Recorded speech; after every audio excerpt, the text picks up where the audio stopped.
I've moved out, so your house is gone. It must be tough without a place to call home. But hang in there, my mother-in-law cheerfully announced over the phone. I responded with a disinterested, Enjoy your life in your new home, she continued. Yes, thank you, and please never come back to my house. After all, you'll be getting a divorce. With that, my mother-in-law hung up. I stood still at the airport for a moment. What welled up within me wasn't anger, but joy. Yes! I clenched my fist in a small victory gesture and set off for home with a spring in my step. My name is Emma. My husband, David, was assigned to work abroad immediately after our marriage, forcing us into a short period of living apart. Despite the distance following our immediate marriage, David and I had been dating for 5 years before tying the knot and had also lived together. Our long-term relationship and cohabitation had built a strong bond of trust between us. I didn't worry about David being unfaithful, and instead, I hoped that he would remain healthy while overseas. Our days should have continued in this calm, yet sometimes lonely state. But the problem arose when my mother-in-law decided to move into our house. My mother-in-law, married since David was a child, is now single. Upon learning that David was being assigned overseas, she declared, I'll keep my eye on you, Emma, to make sure you don't cheat. She began living in our house without our consent. Apparently, she was cheated on and subsequently abandoned by my father-in-law, whose whereabouts are unknown. To prevent David from experiencing the same thing, she decided to monitor me, but the constant surveillance made life unbearable. Desperate, I turned to David for help.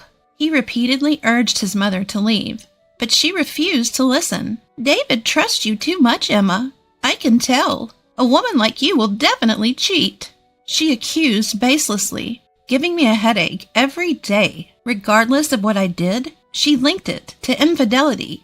My mother-in-law wouldn't even prepare dinner for me. She would cook for herself using food from the fridge, but never left any for me. Moreover, she didn't go grocery shopping herself. She used the ingredients that I had bought for my cooking, leaving me at a loss when I came home and found that the groceries I thought were in the fridge were gone. Of course, I complained about this, but my mother-in-law either didn't care or didn't listen. I suppose you ate dinner out with your boyfriend since you're cheating, she would say, irritating me beyond belief. Even when I came home late from work and started cooking, she would create a commotion, accusing, you must be cheating if you come home at this hour, leaving your mother-in-law alone. During my work's busy period, when I was often coming home late, she constantly made a fuss about me cheating. I was so stressed that I even felt sick. I'm begging you, please leave. I'm not cheating. I truly love David. I told her. David, too busy to come back to the U.S., tried his best to persuade his mother. Still, her response was disheartening. So you want me to leave that badly? You must be cheating after all. I could only sigh at this point. On a day off, I went out to meet a friend and was once again accused of cheating by my mother-in-law. My mother-in-law seemed determined to catch my infidelity and began a clumsy attempt to tail me from behind. She hid behind lampposts and behind our home's brick wall, busily skulking about. I chose to ignore her antics. I met up with a friend at a cafe, grumbling in a low voice so my mother-in-law wouldn't hear. Suddenly, a flash of light blinked a few times. It was her, taking pictures of me. My friend, looking suspicious, asked, "What's that, a stalker?" My friend Abby has been a close friend since our student days. Abby, a tough woman, began to stand up saying, "Should I tell her off?" But I quickly persuaded her to sit. No, please sit down. Abby, sporting a pixie cut in street-style fashion, looked androgynous. I mentioned that my mother-in-law might have mistaken her for a man, which caused Abby to double over in laughter. Enjoying the spectacle, Abby leaned closer to me, held my hand as a joke to provoke my mother-in-law. Each time, my mother-in-law flashed her camera, capturing every moment.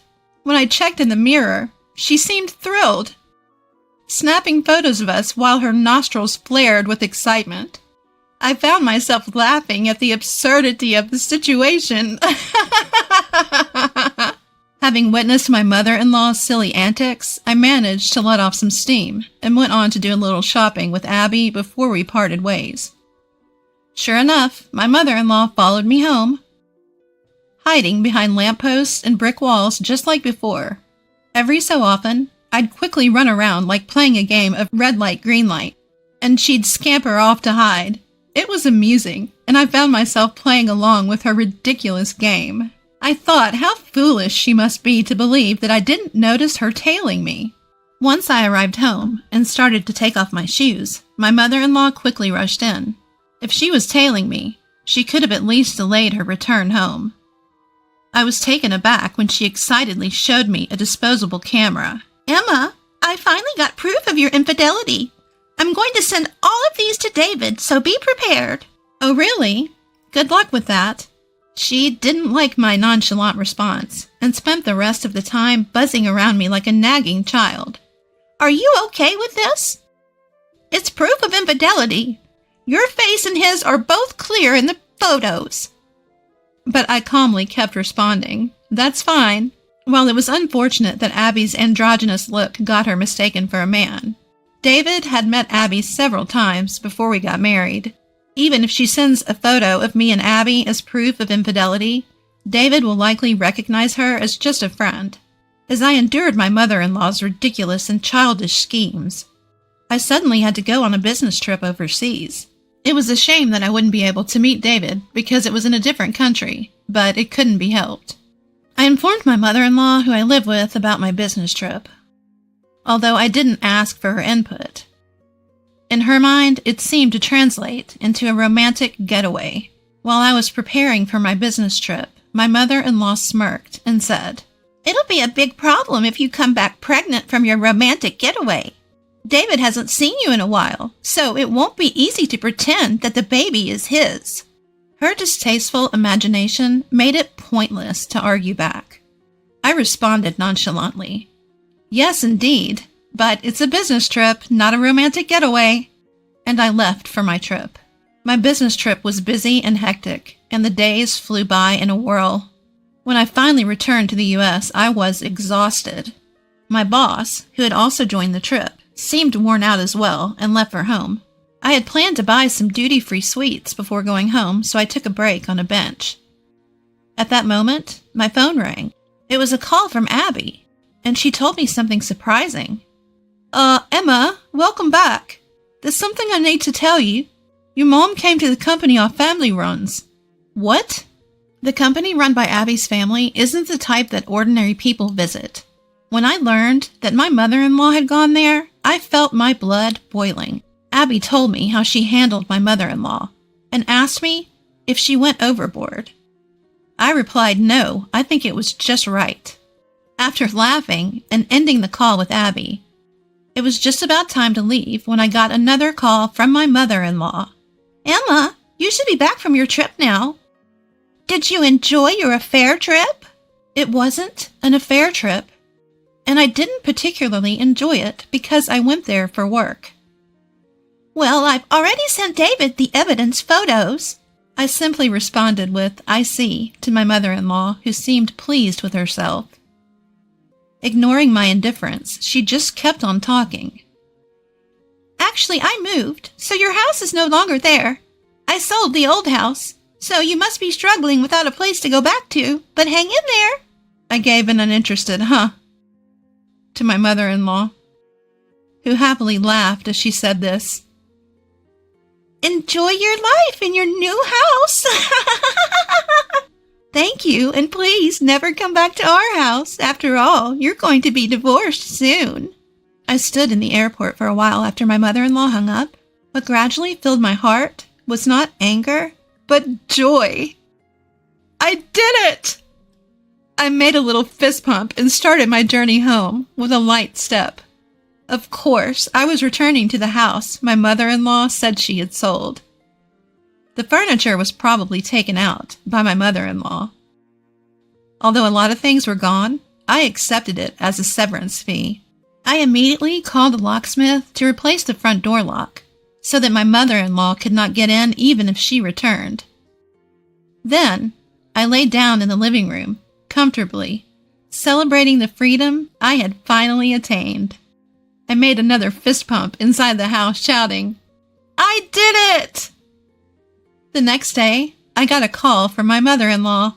"What's wrong?" I asked her maliciously, as she spoke in a flustered manner. She was trembling as she said, "Actually, I thought I sold the house, but it turns out I didn't. It seems I borrowed money without realizing it. Debt collectors are coming and it's really scary." That must be terrifying, because the company she unknowingly visited, thinking it was Abby's parents, was on the surface a real estate company. But its hidden side was a loan sharking business. According to Abby, they had told her repeatedly that the house couldn't be sold. The house was in David's name, so she couldn't just sell it on her own. Having been turned down by all the real estate agencies she went to, she ended up at the company Abby's parents ran. To her desperate plea to sell the house, they gave her a promissory note for a large amount of debt to sign. But she thought she was selling the house and signed it without reading the content. The document seemed to obligate her to repay $1,000 every day.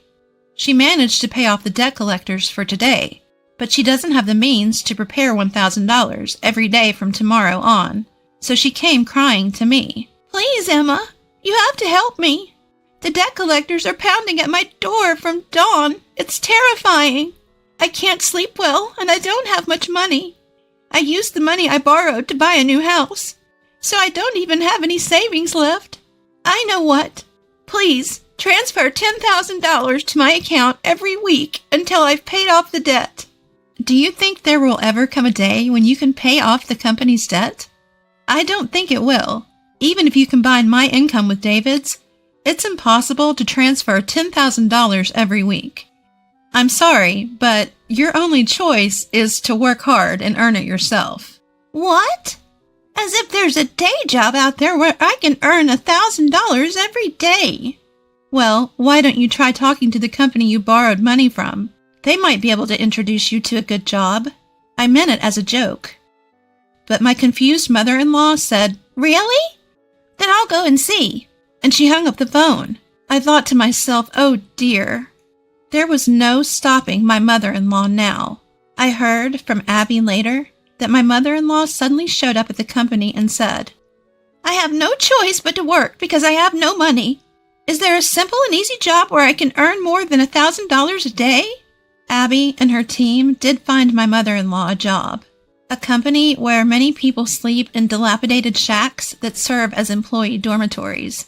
In that company, they work tirelessly day and night, doing quite a bit of physical labor. Even elderly people are made to work relentlessly. So my mother-in-law seems to be working herself to the bone. The dormitory for the workplace is inside a network lined with barbed wire, reminiscent of a prison, and the employees are blindfolded and transported to and from work in a van, so they are forced to work without even knowing where they are. She'll be free once she can pay off the debt. That is, if the day ever comes. Abby, who said this with a smile, is a dear friend of mine, but I hope she'll forgive me for feeling a little scared. Several weeks after my mother-in-law disappeared, David's overseas assignment ended and he returned home. When I told David what had happened, he only said, "There's nothing we can do about my mom. All we can do is wish her a long life from afar." It seems David never really liked his incomprehensible mother from when he was a child. He tolerated her because she was his mother, but it seemed that David had completely lost patience with his mother, who continued to suspect me, his wife, of infidelity. When I asked David if he had received the so-called evidence photos of my infidelity, he said, "Oh yeah," as if he had just remembered, and handed me a photo from his bag. "That's Abby, right? I have no idea why she would assume this was proof of infidelity. I actually had a huge fight with my mom over the phone. I told her I would cut ties if she kept suspecting you, Emma, but she just wouldn't listen, and it really annoyed me. But I thought this was a good picture, so I brought it home." True, my mother-in-law might have had a knack for photography. What a waste. The photo of Abby and me taken from behind by my mother-in-law, paired with the beautiful scenery, had a sense of style, as if it were a page from a photo album. It was kind of funny how Abby was playfully making a peace sign behind her back. It was just so Abby. We owe Abby a lot. We should pay her a proper visit sometime soon. Just make sure you don't sign any documents she might try to get you to sign. I'll never sign any document that Abby gives me. Chuckling together, David and I were finally able to live like a newlywed couple. We had no idea what happened to my mother-in-law afterwards, but she's probably still doing hard labor somewhere in the States. We felt like we could find out where she was if we asked Abby, but neither David or I had any desire to track down my mother-in-law.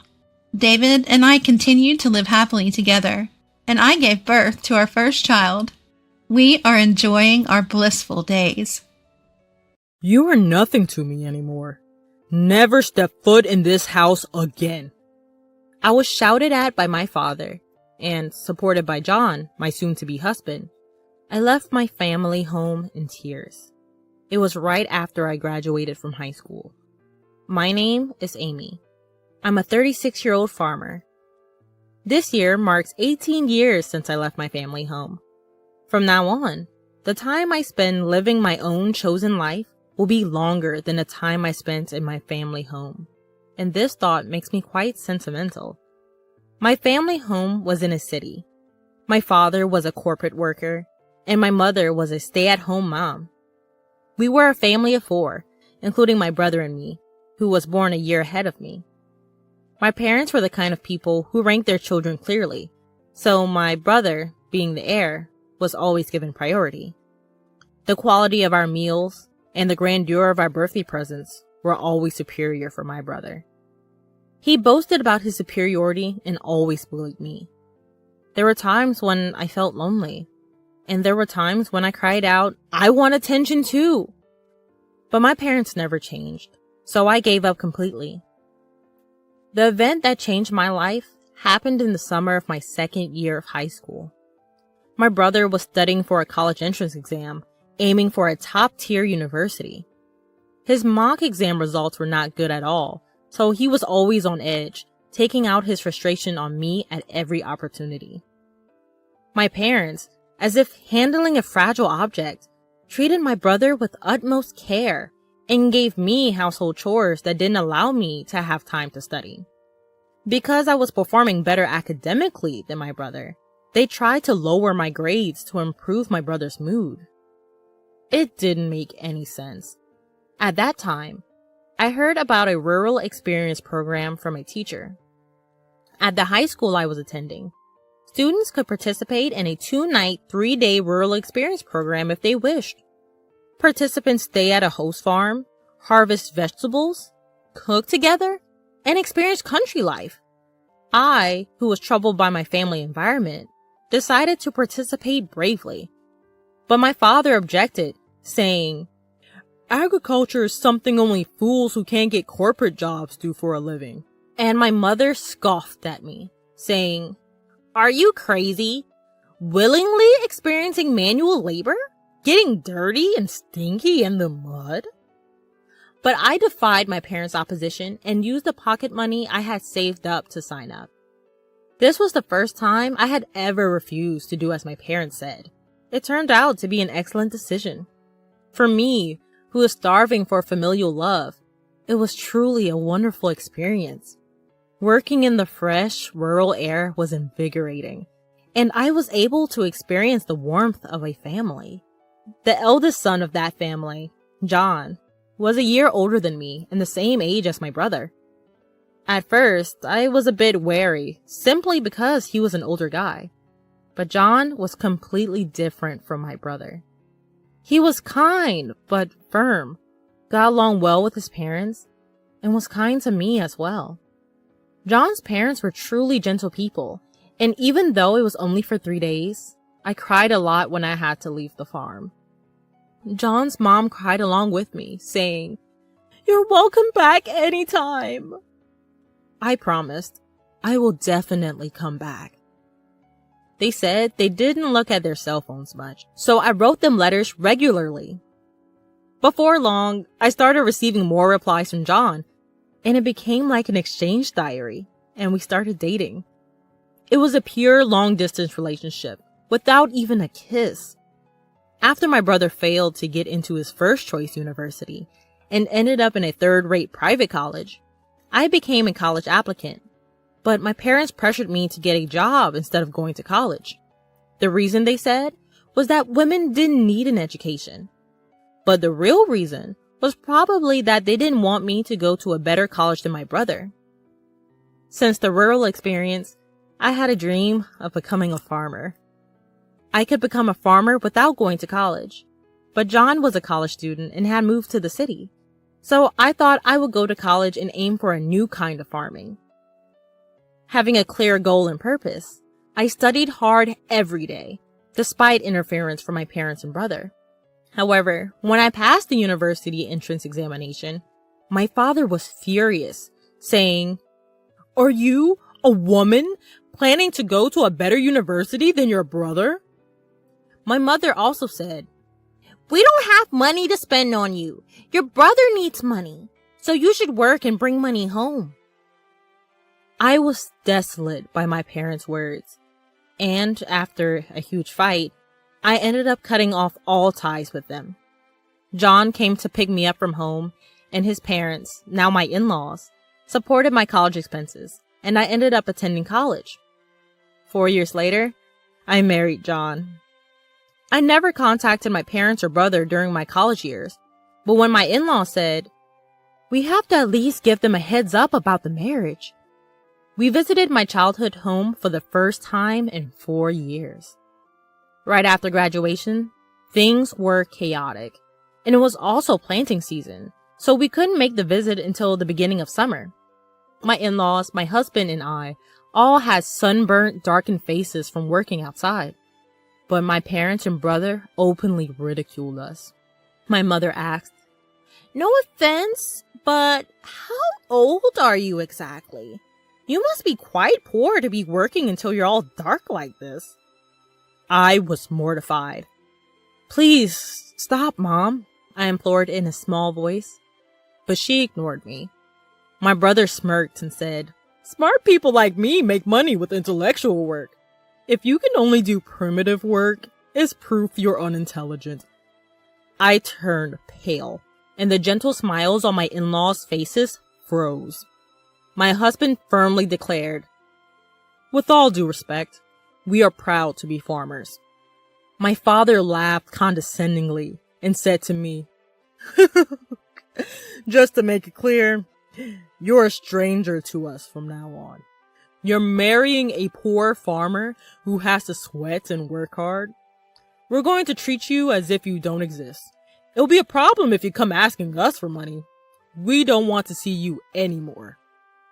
Already being disowned at 18, I knew very well that I was on my own, even without being told so explicitly again. Still, I had tried to maintain the courtesies. The sympathetic looks from my in-laws and John were difficult to bear. On the way home, I quietly wept and resolved to forget about my biological family. Time flew, and before I knew it, 18 years had passed. The emotional wounds had thoroughly healed. I had given birth to 2 children, and my days were busy but fulfilling. Although I had virtually erased the memories of my parents and my brother, I was informed by a cousin that my brother was getting married.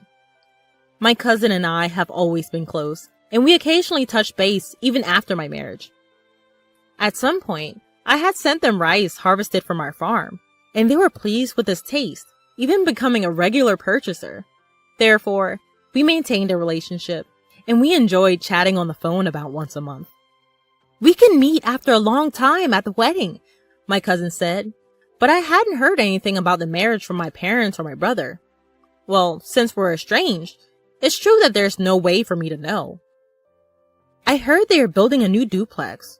I wonder if it's completed." Apparently, both my parents and my brother and his wife planned to move after the wedding. My cousin knew about the estrangement between my parents and me, but they seemed to think that I would attend weddings and funerals. After finishing the phone call with my cousin, impulsively, I dialed my mother's cell phone number. However, I was met with an automated message saying, "This number is no longer in use." I tried calling my father next, and again, the same automated message. Had they changed their cell phone numbers? I didn't know my brother's number, so I couldn't call him. With trembling fingers, I dialed the landline for my family home, and it connected. My heart pounding, I waited for someone to pick up. Hello? It was my brother who answered. Brother? It's Amy. I heard you're getting married and moving. I hesitated over what to say next, about to offer congratulations when I was cut off by my brother. There's no need for you to do anything. You, a farmer, are a stranger to me. Don't call me. My brother just yelled and hung up the phone. I rushed to call him back, only to find that I was already blocked. This was harsh. No matter how much he hated me, we were still family. It hurt to be rejected like this. Seeing my distress, my husband was concerned and gently asked, "What's wrong? Did something happen?" I couldn't hold back my tears any longer. When I told him about the conversation, both my husband and my in-laws were as furious as if it had happened to them. Your home is here, Amy. Your family is us here, my mother-in-law reassured me. Her words moved me to tears. I wish she was my real mom. She cared about me much more than my blood-related mother did. My father-in-law also comforted me, saying, "You're happy now. That's all that matters. No need to get hurt. The one who laughs is the winner." My husband added, "Let's take them as a bad example and make sure we don't turn out like that." Even our children, not knowing the situation, hugged me tightly. Thank you, everyone. I felt a warmth in my heart, realizing how happy I was now, even though I wasn't blessed with a supportive biological family. However, things took a drastic turn when my business was featured on national television. My in-laws were originally large-scale grain farmers in the American Midwest. They also grew a wide variety of vegetables and fruits, but a lot of produce didn't meet the standards. I had studied food business in college and spent a lot of time figuring out how to sell all the produce without any waste. I started an online business selling jams, juices, and pickles made from slightly damaged fruits and vegetables that couldn't be sold as they were. Backed by the local farmers union, my business was a huge success. It was a hit with moms who wanted to feed their children safe, domestically produced food, and seniors who wanted to taste nostalgic homemade pickles. I built up the company with young women who, like me, had married into farming families and unemployed young people. It had grown into a $5 million business. Our success story was covered in an in-depth report. After the TV broadcast, we received a lot of attention and calls from various people. In addition to orders and inquiries, there were calls for business transactions and interview requests. Both the company's phone and my personal smartphone wouldn't stop ringing. So when a call came in from an unknown number, I picked it up without thinking. But surprisingly, it was my brother. I suppose he's seen the national television as well. He must have heard about my success. Barely exchanging greetings, he said, "I'm thinking of starting a business. Can you lend me some money?" Excuse me? My answer to that would be no. I felt a strong aversion and coldly rejected his request before hanging up. Then he called again. "Stop arguing and give me the money. If a woman like you can start a business and make money, I'm bound to be successful," my brother incessantly screams. That's not how someone who wants to borrow money should behave, and I wonder where he gets that confidence. It's funny, because it was my brother who said that I, a simple farmer, was a total stranger to him. I didn't respond to my brother, but instead I asked something that had been on my mind for a while. "Hey, who decided not to tell me about the move?" "Huh? Of course, it was me. My wife, she's a city girl. The moment I mentioned you, she said we should cut ties." So, that's how it was. I didn't want to hear more, so I hung up and blocked his number. I realized that my brother's wife, whom I never met, seemed to have the same character as my brother and my parents. The fact that my brother saw me on TV might mean that my parents saw it too. A few hours later, when I thought I was getting another call from an unknown number, it turned out to be my father. "Why are you the boss? Did you steal a man's job?" he demanded. I answered, "Well, both John and my father-in-law are involved in the farming business, so it's only natural." In reality, it's called large-scale consolidation, and it's become advantageous to incorporate if you're a somewhat large farm. My father-in-law is the president of the local agricultural association, and John has incorporated his in-law share and is the president of that corporation. Maybe my explanation convinced him, because then he said, "You're distant. Why didn't you contact us?" I was dumbfounded inside and responded, "It was you who disowned me. I'm hanging up now." And I hung up and blocked his number. A few minutes later, I got a call from my mother. "Why aren't you giving your brother money? You're making $500 million a year, aren't you? Send money home. We're your real family. Have you forgotten all the favors we've done for you, raising you up? At least give us $300 million, or at least $250 million. My mother was the most aggressive of all. Even though the business makes $500 million, that's total revenue. After paying for expenses and employee salaries, I barely have any left over. I exaggerated a bit, and my mother instantly retorted, "You're lying! There's no way that's true!" I was getting irritated. My mother persistently demanded money, but I wondered if she wasn't embarrassed. "I'm not going to send money, whether I have it or not. We're strangers," I said, then hung up and blocked her number, of course. I thought that was the end, but I was wrong.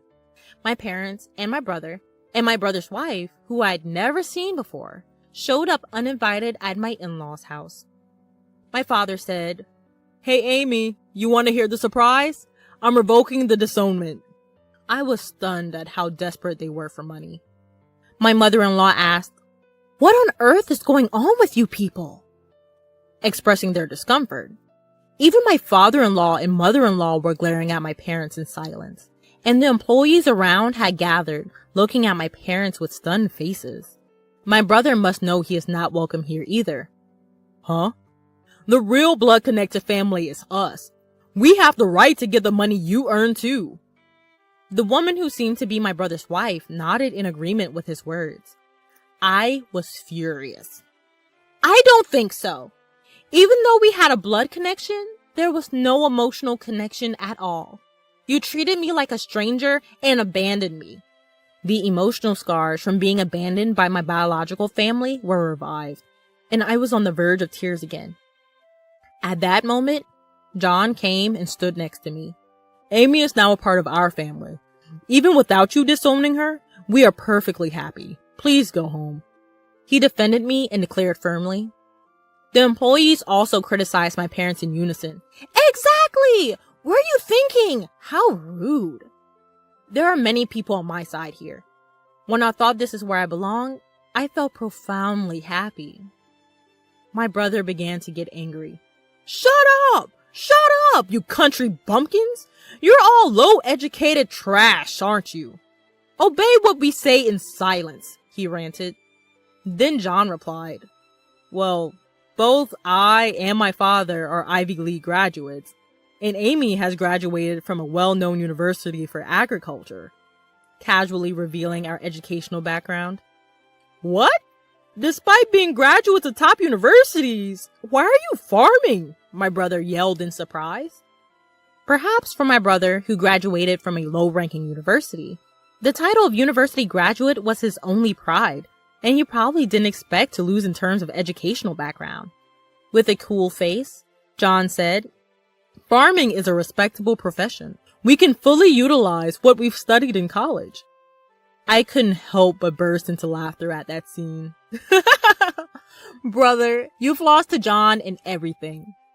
I managed to laugh and somehow felt relieved. Maybe I was too afraid of my brother and parents. Let me say this clearly one last time. We are already strangers. I stopped speaking for a moment, deliberately changing to a polite tone. So I can't lend or give money to strangers. Please leave. If you make a fuss or act violently, I'll call the police and take legal action. I declared our severance clearly. My in-laws and husband suddenly came closer to me to protect me from harm by my parents and brother. I was deeply moved, feeling truly cherished. The employees also shouted at my parents, "Get out of here! Go home!" My parents, my brother, and my sister-in-law glared at us with resentment, but they couldn't say anything more and could only retreat. Afterward, according to a story I heard from my cousin, my brother and parents tried to get rich quick and started a business with debts instead of borrowing money from me, but their arrogant character led to a big failure. Now they seem to be on the verge of bankruptcy, but I'm a stranger now, and I have no intention of getting involved anymore. As for me, my work is going well, and I'm surrounded by a true family of respectable in-laws, a loving husband, and adorable children. I will cherish each day while savoring the happiness of life.